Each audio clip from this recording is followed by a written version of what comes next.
Hey there, 8th graders. Welcome to today's lesson. I'm absolutely thrilled to have you here.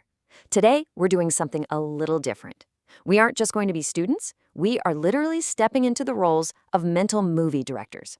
So, let's dive right into this, because what we're talking about today is easily one of the most powerful skills you'll ever learn for your academic career, and honestly, way beyond that. We're going to explore how to take the words you read and transform them into something spectacular, right in your own mind. I want you to be totally honest with me for a second. When you sit down with a book, are you just staring at flat, silent text on a page? Or are you actively projecting a sensory-rich, full-color blockbuster in your head? You know, if you're just looking at ink on paper, reading can feel like a massive chore. But if you're directing a movie up there, well, reading becomes an entire experience. Let's look at exactly how we make that shift. All right, Section 1, the mental movie, turning texts into blockbusters. You see, really strong readers don't just read words, they experience them. They anchor ideas to images, to sounds, textures, and even emotions. By doing this, you're actually tricking your brain into remembering the text because it suddenly feels like a lived experience. And that brings us to visualization. That simply means building a movie in your mind, using all of your senses to make the text vivid and memorable. And hey, this isn't just for English class. This skill supports your understanding across literally all of your subjects. In science, you're visualizing processes. In history, you're imagining historical settings and intense battles. In literature, you actually see characters move and hear them speak. Basically, the richer the image, the stronger your comprehension. And you know, this brilliantly illustrates a core truth about how we're actually designed. Check out Psalm 34, verse 8a. "Oh, taste and see that the Lord is good." Notice those specific words, taste and see. God gave us our physical senses to experience His magnificent world, so it only makes sense that we should use those exact same senses in our imagination to fully engage with the knowledge we're reading. It's honoring the very way He created our minds to work. Let's move right along to Section 2, upgrading your senses, moving from bland to brilliant. Okay, so to be a great director, you need a director's toolkit. You need to actively hunt for vivid words, words that describe color, motion, temperature, and sound.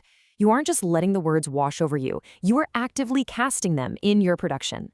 Let's compare two versions of a sentence. First up, the wind blew. Okay, pretty boring, right? Your mind doesn't have much to grab onto there. But listen to this upgraded version. A sharp gust rattled the tin roof. Bam. Can you hear that? That upgraded version forces your mind to actually hear the metallic clatter of the tin and feel that sudden, sharp, stinging gust of air. That is exactly what you want your mental movie to look and sound like. That brings us to Section 3, directing the scene, the active reading process. As the director of your mental movie, you've got to look for author clues. Sometimes the text might be a little sparse, but you can safely infer details from the context and the genre. Like if a scene is set in a desert, you should automatically start imagining heat, glare, and sweat, even if the author doesn't explicitly spell out every single one of those words. Because of this, you need to build a really specific cognitive habit. Step 1, pause to test your image against the text. Step 2, ask yourself, what detail am I missing? And Step 3, update the image immediately. Imagine you're picturing a character walking down the street in a brown coat. Suddenly, the author mentions she brushed a piece of lint off her bright red sleeve. You've got to stop, rewind your mental movie, and update that coat to red instantly. If your picture conflicts with new details, fix it right away. Let's see how this actually builds in practice. For a sensory upgrade, say the text reads, "She entered the old library." Your mental movie shouldn't just be a generic room. It should be dim amber light, dust motes floating in the air, the dry smell of old paper, the wood floor creaking under her feet. Adding that multi-sensory detail grounds the whole scene. Now let's look at author clues. The text is, "A neon sign flickered above the rain-slicked street." Your mental movie definitely shouldn't be a sunny afternoon. You should see glossy pavement reflections, hear a buzzing neon sign, and maybe hear quick footsteps splashing in puddles. Using explicit clues like neon and rain prevents inaccurate images and sets the perfect mood. Now, as you're reading and visualizing, I want you to capture the image. Do a quick 20-second sketch or just jot down a few bullet notes. Listen to me carefully here. You are not in an art competition. You aren't creating fine art. You're simply pinning the movie frame down quickly onto paper so those vivid details stick permanently in your memory. Think of it as a rough storyboard, nothing more. Next up, Section 4, seeing abstract ideas, visualizing nonfiction. I know everything we've talked about so far sounds like we're just reading a novel, right? But strong readers don't just visualize fiction. You have to picture scientific processes, historical events, and complex abstract ideas too. Take this science sentence. Water evaporates, condenses, then precipitates. If you just memorize those dry words, you'll completely forget them by the test. But visualize the mental sequence instead. Picture warm water lifting off a lake as invisible vapor, swirling up to form fluffy clouds, and then heavy droplets falling back down as rain. Turning abstract academic terms into a clear sequence of vivid pictures clarifies cause and effect. It makes complex processes so much easier to grasp and remember. All right, Section 5, your homework mission, putting it into practice. I'm challenging you to step right into the director's chair today and build those reading comprehension muscles with 5 quick action items. First, choose a paragraph and list 5 sensory details you pictured.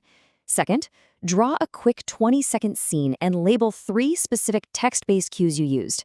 Third, find 2 bland phrases in your notes and replace them with specific sensory language. Fourth, pick a key moment in your reading and create a 3-frame mental storyboard. And finally, write a 4-sentence visualization of a nonfiction process, just like our water cycle example.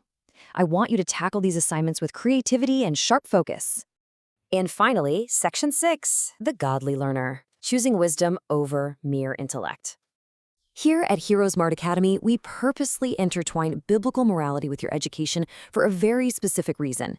Because education without morality can actually end up hurting us. Becoming smarter shouldn't just make you more capable, it absolutely needs to make you more wise. Look at this incredibly powerful truth from Romans chapter 8. To be spiritually minded is life and peace. Knowledge and intelligence, including those amazing visualizations you create in your mind, must be used to help you make wise, God-honoring choices.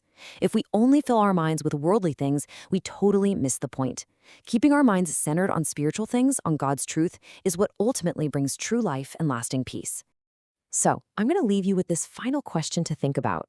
How will you use your mind today for truth, wisdom, and righteous choices? I want you to pursue academic excellence with all your heart, but always remember to keep your brilliant mental movies and your life focused firmly on God's truth. Go be amazing directors today, 8th graders. Have a wonderful rest of your day.